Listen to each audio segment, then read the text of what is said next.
หมายสูงตาสิงค่ะ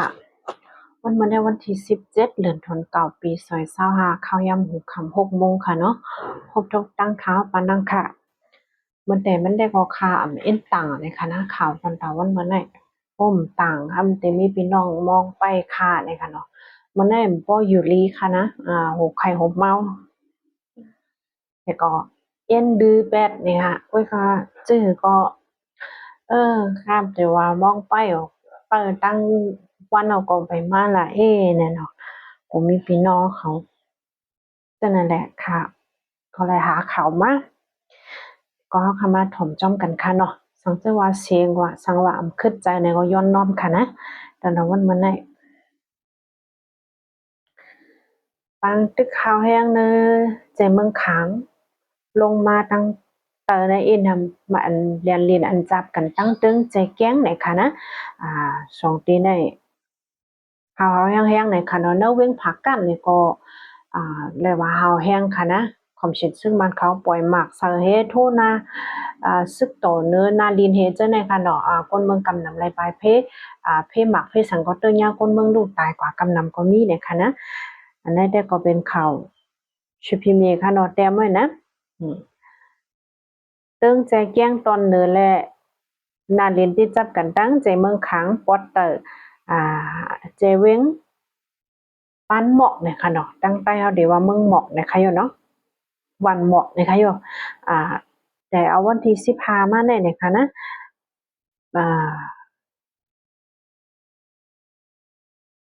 เป็นปังตึกขาวแห้งเนี่ยค่ะเนาะก็ชินซึกมันห่มป้องกันนะตับซึกเหลียงเนี่ยค่ะนะตับซึกไต้เหลียง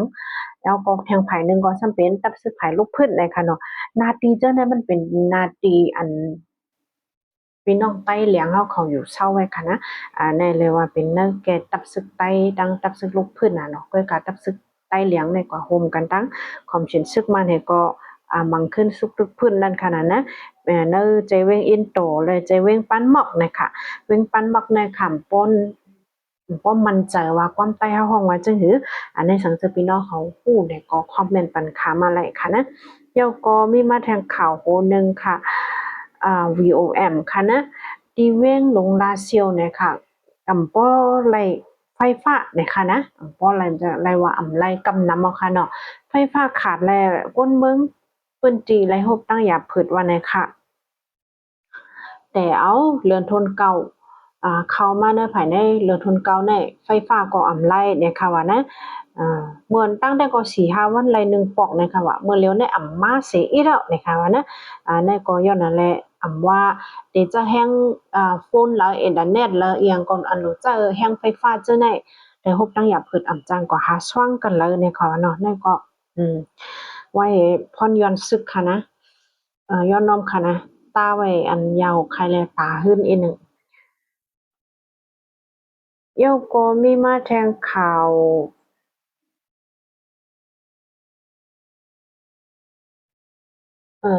ข่าวเรื่องพักกันค่ะเนาะคอมชินซึกมันเขาซิมเอาไรกว่าวันสั้นจ่อยเอาในคณะในวันที่17เดือนธันวาคมปี2025เมื่อในค่ะเนาะปังตึกแต่ก่อนนะเว้งผักก็ได้เปียโนตั้งวันตั้งขึ้นนะคะนะ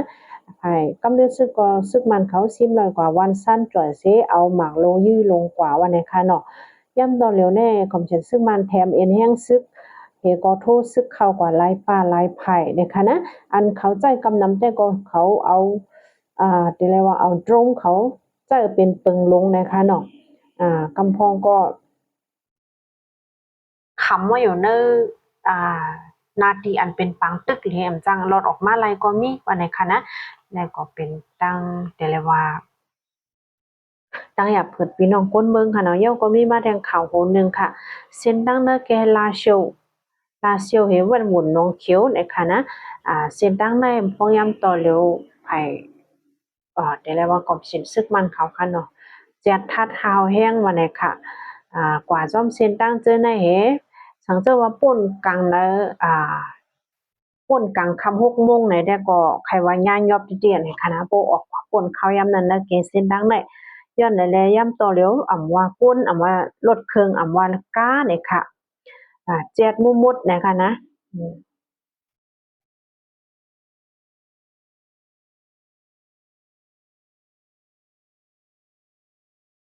ย่ำตอนเร็วตีเว้งน้องเขียวนะคะเพราะว่ากว่าในเซตั้งหลงเจ้านั้นก็เป็นกิ๊กเป็นหลานอันจะทัดละลายวันนี้ค่ะตอนนั้นเป็นก้นเนปื้นจีอันปลายเพศซึกเหเดี๋ยวปอกมือขึ้นเฮือนเจ้าเนี่ยก็เจ็ดเต้เจ็ดวะวันนี้ค่ะนะนั่นก็เป็นอย่างโหนึงให้พี่น้องเขาฟังค่ะเนาะ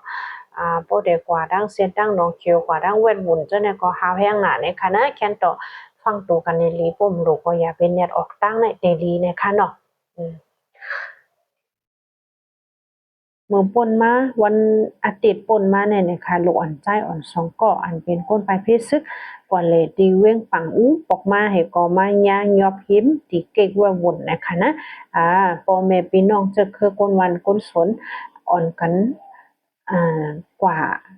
พอกขำปันนั่นค่ะนะกว่ากำยันปันเนี้ยก็จังก่อยปล่อยมากขึ้นวันนี้ค่ะกำดีค่ะนะยังปล่อยมากค่ะดอกนี่ก็เป็นโหนึ่งสุดเจียวก็เขาคามาถ่อมด้วยแทงข่าวในวันเมื่อวานเนี่ยค่ะนะวันที่16ค่ะเนาะเดือนธันวาคมปี2025ย่ำกลางเนินเนี่ยค่ะคอมชินซึกมันและตั้งเกากั้งเขานะคะมาพบทบกันกว่าทางดีเว้งลาเซลดีโฮงแฮมจ้าง2ตัวนะคะนี่ก็เป็นดีข่าวข่าวผู้ดอยฮอกมันรู้ค่ะนะผู้ดอยฮอกภาษามันค่ะเนาะก้อยกาอุบกลุ่มกันสังกว่าได้กองไปแล้วฮู้ลองตั้งมันว่าไหนค่ะเนาะเนื้อเหลือนทนเก่าได้เป็นเขาทบกันกำทนซองไหนค่ะนะเมื่อป่นมา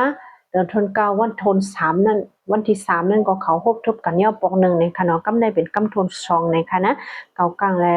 ภายซึ่งมันเขามาพบกันในค่ะเนาะอันแลหันลดก้าเขาตั้ง2ปา2ภายเป็นก้นลงเขาเข้ากว่าเจ้านั้นในค่ะนะอันเนอปังกลุ่มเขาได้ก็อ่ำไปไล่ยินค่ะว่าอุบสังกันตกลงสังกันแท่งในค่ะเนาะ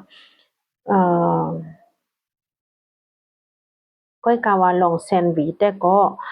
เอ่อแต่ละว่าวนของของชิดซึกมันเข้าแผวแหววกำพอนะคะนะอันเป็นห้องการผายมดเซอขึ้นอย่างเหมือนสูงค่ะเนาะผายสิเป็นตายาเย่นั่นค่ะนะแผวกว่าเนอเว้งแซนวีกำพองเอ้ากำเย้าก็ลาวาก้ากำพองเฮเนี่ยค่ะเนาะอันเจ้าเนี่ยก็แผวไว้ลงนาเย้าเนี่ยค่ะนะอันเขาเต